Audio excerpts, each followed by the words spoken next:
Jangan duduk depan pintu. Nanti jodoh gak datang loh. Assalamualaikum warahmatullahi wabarakatuh. Terima kasih telah klik video ini. Hari ini kita akan bahas video tentang mitos zaman dahulu yang masih terdengar hingga sekarang. Memang sudah serba teknologi dan sudah bisa dicari di internet. Banyak bertebaran dan privasi diumbar. Teknologi layaknya seperti dua mata pisau. Artinya, satu membawa kemudahan dan satu membawa keburukan. Gara-gara itu, pernah gak kepikiran di pikiran kalian ingin nostalgia, ingin kembali ke zaman dahulu? Di mana orang tua mengingatkan anaknya untuk tidak melakukan sesuatu karena suatu mitos. Kira-kira mitos apa aja sih? Yuk kita bahas berikut ini. Yang pertama, jangan main di luar rumah saat gelap, terutama untuk main petak umpet. Jangan main malam-malam, nanti dibawa genderuwo. Pernah gak kalian dinasihati oleh orang tua kalian atau siapapun seperti itu? Mungkin ya, reaksi kita setelah mendengar kata-kata itu langsung mengambil langkah 1000, lari dan masuk ke rumah. Bisa dibayangkan kalau sosok genderuwo, makhluk raksasa yang berbulu lebat hitam yang ingin mengadopsimu sebagai anaknya. Seram juga sih. Sebenarnya tujuan orang tua zaman dahulu tidak lain untuk menjagamu agar tidak tersesat saat jalan pulang atau menjauhkan tindakan kriminal. Tapi masa sih zaman sekarang banyak anak muda yang gak takut sama genderuwo dan wewe gombel lagi? Benar gak sih? Silahkan komen di bawah. Kita lanjut ke video yang berikutnya. Mitos yang kedua, jangan duduk depan pintu, nanti jodoh gak datang loh. Mungkin mitos ini sering ditakuti oleh anak gadis zaman dahulu. Semacam kutukan yang kalau sudah kena nasihat orang tua seperti itu, kan karena orang tua anaknya gak mau menikah. Coba bayangin, kalau kita duduk depan pintu, gimana orang mau masuk? Betul gak? Silahkan komen. Orang yang lewat di depan kita pasti akan sungkan atau tidak etis melewatimu. Apakah mitos itu masih berlaku hingga sekarang? Silahkan komen di bawah.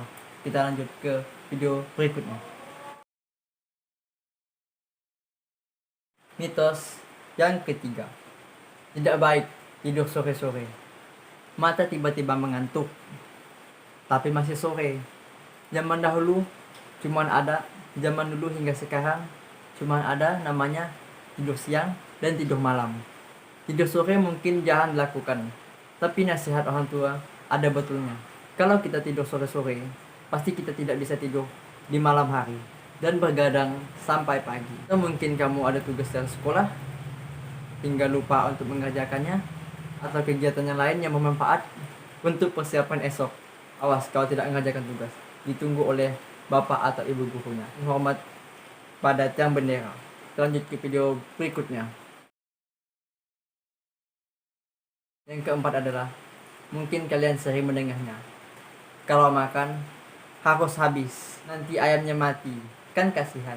Bagaimana perasaan kamu harus bertanggung jawab terhadap nyawa yang tidak berdosa tersebut hanya karena tidak menghabiskan makanan? Jahat itukah kamu membiarkan ayammu mati hanya gara-gara hal sepele?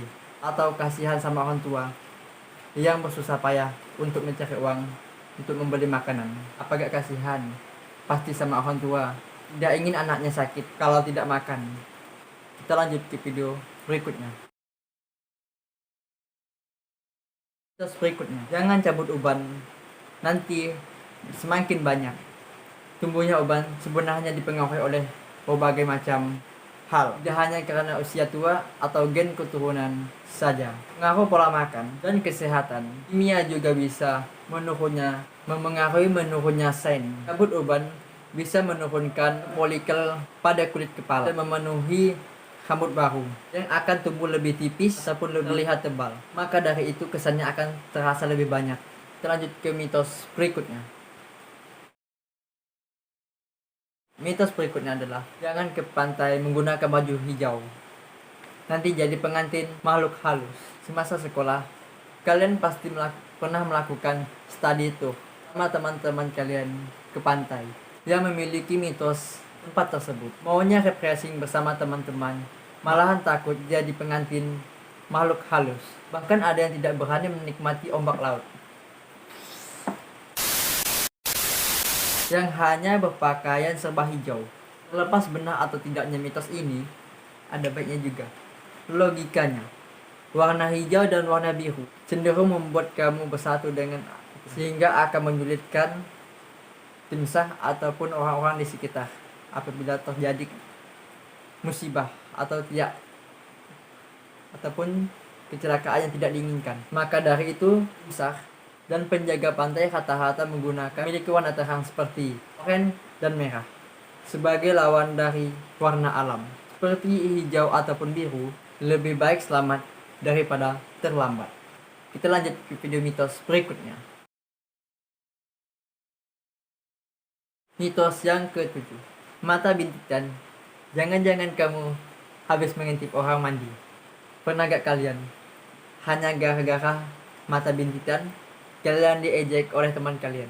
Padahal bintitan itu bukan suatu yang tidak enak. Malahan dituduh mengintip orang mandi.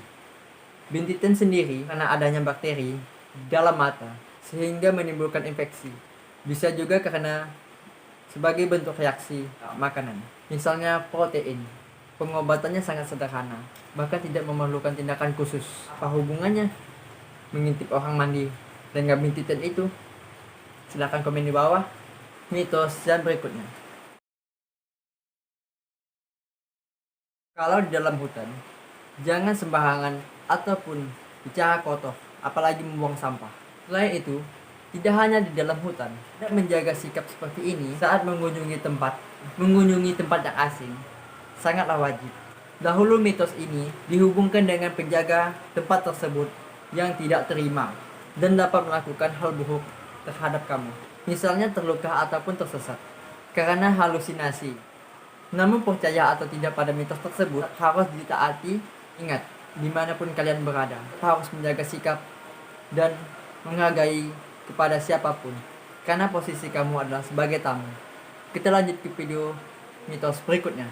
Mitos berikutnya adalah jangan menduduki bantal. Gaya memakai bantal Indonesia erat dengan tempat untuk menyandangkan kepala, sehingga kurang etis dan tidak sesuai dengan fungsinya. Jika benda yang digunakan ditaruh di kepala lalu dipakai untuk di pantat. Berbeda dengan di Jepang, memang memiliki bantal khusus untuk pantat. Bentuknya lebih tipis. Kepala merupakan bagian paling atas. Maka dari itu, sopan jika benda yang fungsi digunakan di kepala ditaruh di pantat. Terus berikutnya,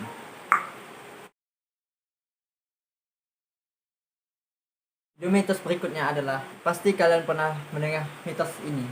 Jangan bersiul di malam hari, nanti dikunjungi hantu. Masih ada yang sampai sekarang takut sama suara siulan, suara anak ayam dan suara orang menyapu, memakai sapu lidi di malam hari. Suara-suara tersebut memang erat hubungannya dengan sosok-sosok yang sangat kita dengar sebagai kuntilanak.